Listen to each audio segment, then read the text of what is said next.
We work with a lot of programs across the continent and globally, really, to empower entrepreneurs. And one of our long-going partnerships has been with the GIZ in multiple different ecosystems.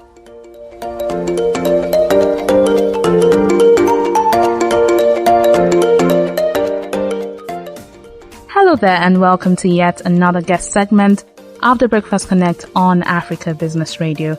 I'm your host, Chukwunonso Modi. Today, the wind blows off to Senegal. Yes, Senegal gains its strength from a strong entrepreneurial culture, an established framework for startups, the existence of public-private partnerships, and well-utilized incubators at state universities.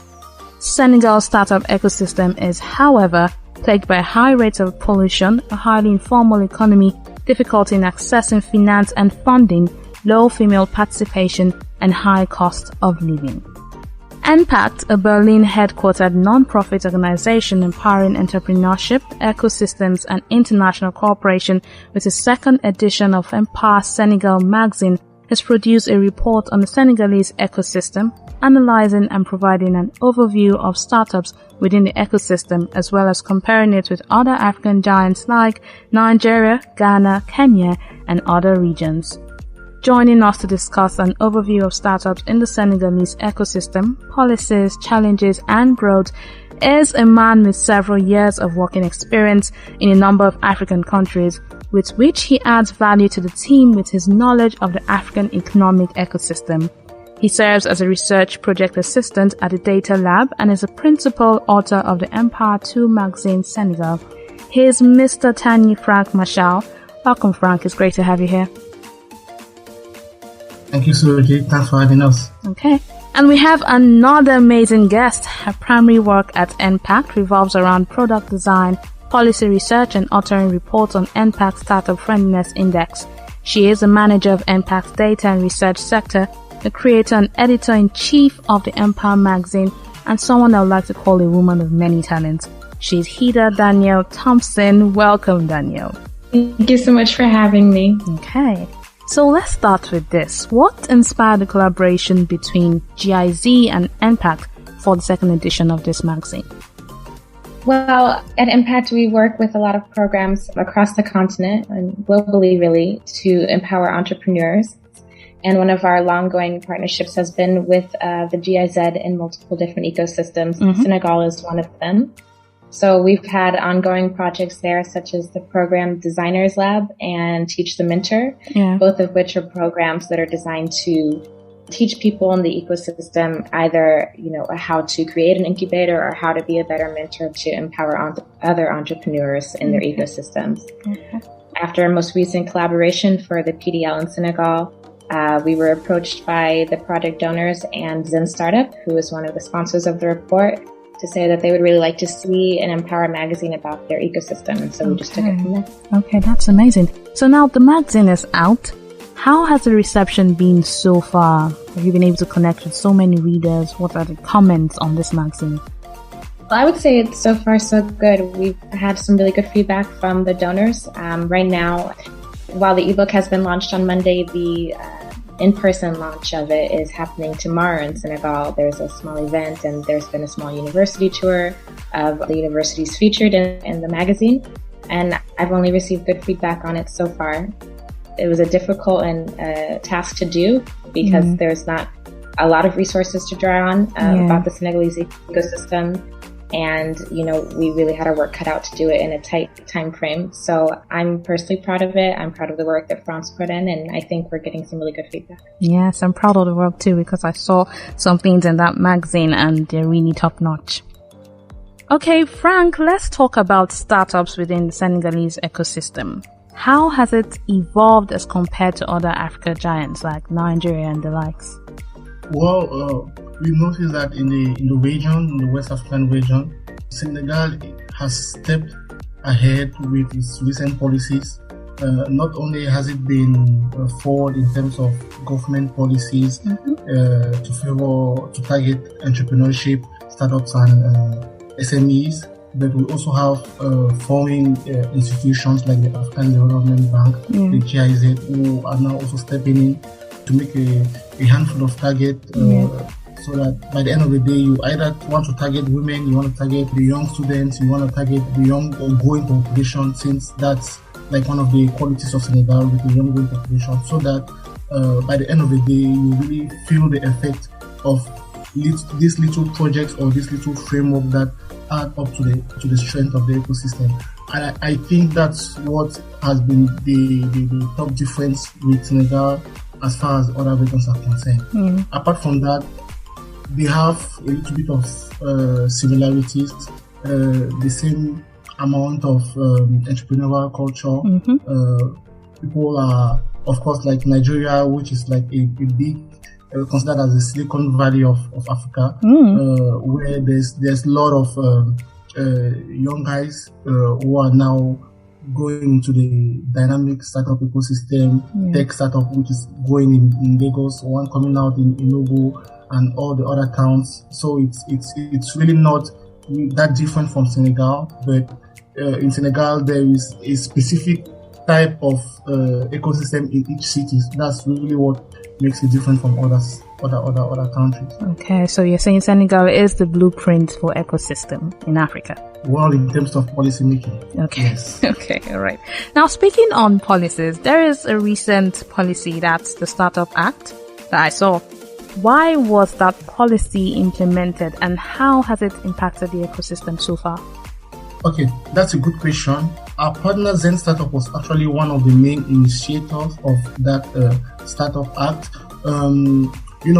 With consensus of a lot of startups, they needed something that would represent their needs in terms of policies to have better taxes, like pay less taxes for startups, have certain kind of advantages that will enable them to have certain kind of advantages and to benefit from funding, benefit from mentorship programs, statewide helps. I think that was how this started, all initiated by Zen Startup and with the good team that Joel So has been working so far. However, there was a first policy of that sort in Tunisia, and I think Senegal also had in mind that. And having that in mind, Senegal had its own set of laws passed in 2019. It started off in 2018, and it was discussed and debated upon in the Senegalese government, and it was finally passed in 2019 and implemented in 2020. So that's how all this came about, and today we have it in full force. Okay, perfect. Dannyelle, let me ask this question. Now, the rate of informal labor is a lot in Senegal at the time, but Senegal as well has a lot of people who are willing to work. How can these startups help with both lead Senegal out of informality? Well, I'm really glad you asked. We have a piece on that in the magazine itself. Informality in Senegal is one of the highest that I've seen while I've been analyzing startup ecosystems. But this is not uncommon, and as I write in the piece, informal labor has an important place in almost every economy in the world. But the place that startups have, I believe, in helping address informality is that, startups are sort of a unique vehicle in the sense that with the right conditions, anybody can start one. That's why we support them at Impact as a way to build an economy.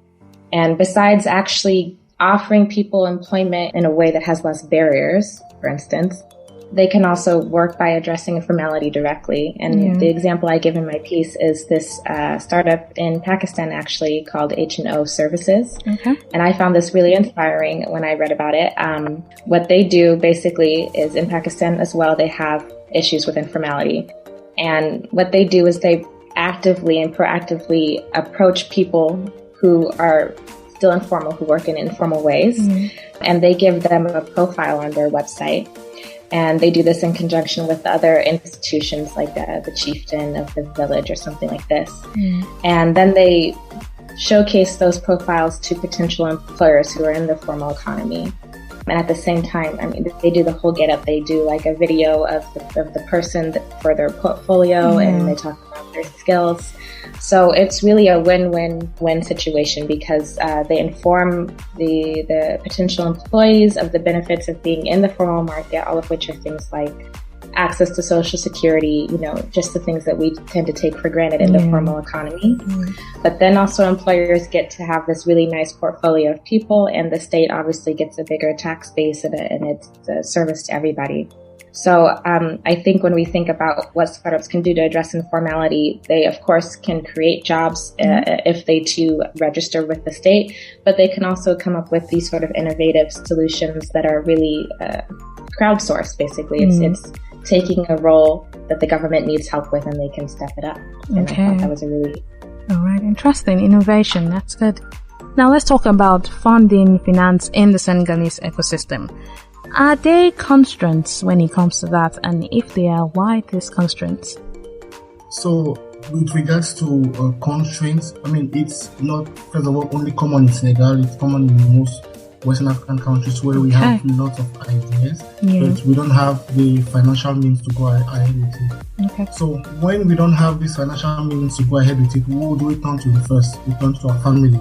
And family and self-finance accounts for most of the funding sources in most of our economy, or in most of our economies, I must say. However, when that doesn't happen, when that's not possible, we turn to banks, and it's very difficult for banks to give out loans to startups who are maybe not yet established, who are informal, who have no papers, who are not yet, who don't yet maybe have a first prototype of their business, and they don't have a viability or a projection of how they are going to make money.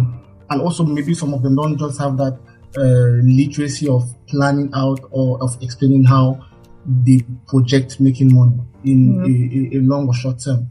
When that doesn't work out, the banks will difficultly trust you, and that was one of what our interviews was saying. His name is Sheikh. Sheikh. So Sheikh was an entrepreneur. He had a lot of difficulties in funding, and at the end, he used his personal finance to carry out most of his capital intensive resource needed.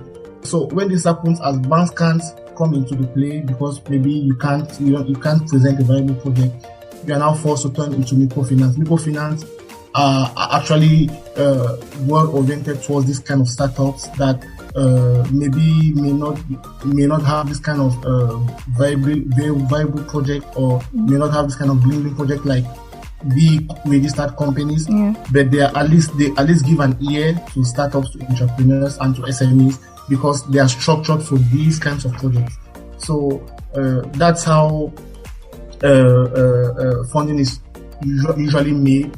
Now, in the absence of this microfinance, it means you are turned to the community, you are turned to yourself, and even that, it's still very difficult to find finance in most rural sectors. In Dakar, it's easier because it's a big sector, a little bit like Lagos, where we have lots of VCs, for example. Nigeria has a good culture of VCs, and especially Lagos and big places. Apart from Dakar, if you are in a town like Ziguinchor, Saint-Louis, it's going to be very difficult, where people can't even, if for example an investor comes in, the family will want the investors first of all trusting before trusting another person. So you have to first of all invest in yourself or in your family than before investing in another person. That's what draws to actually talk about VC. That's why the VC culture is so low in Senegal. So I think those are the two main challenges in finding funding in this kind of ecosystem. Okay, so now that we've established the challenges, how can it be solved? Because we need to look at the issue and solve it. How do banks build trust with these entrepreneurs, and entrepreneurs build trust with the banks as well? Well, one of the recommendations also was to have a strong VC culture. Okay. It's important to have a strong VC culture, not to see people as like you are going to help out someone, but think of it as you are going to help a project which is going to be which is going to have a future value tomorrow.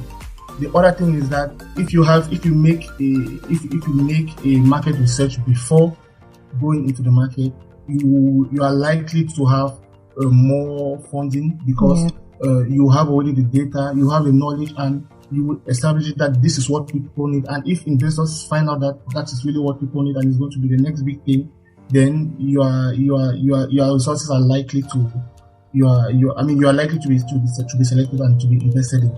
The other thing which Sheikh said is that apply to as many appel DOF as possible. Okay. There may be many calls to application.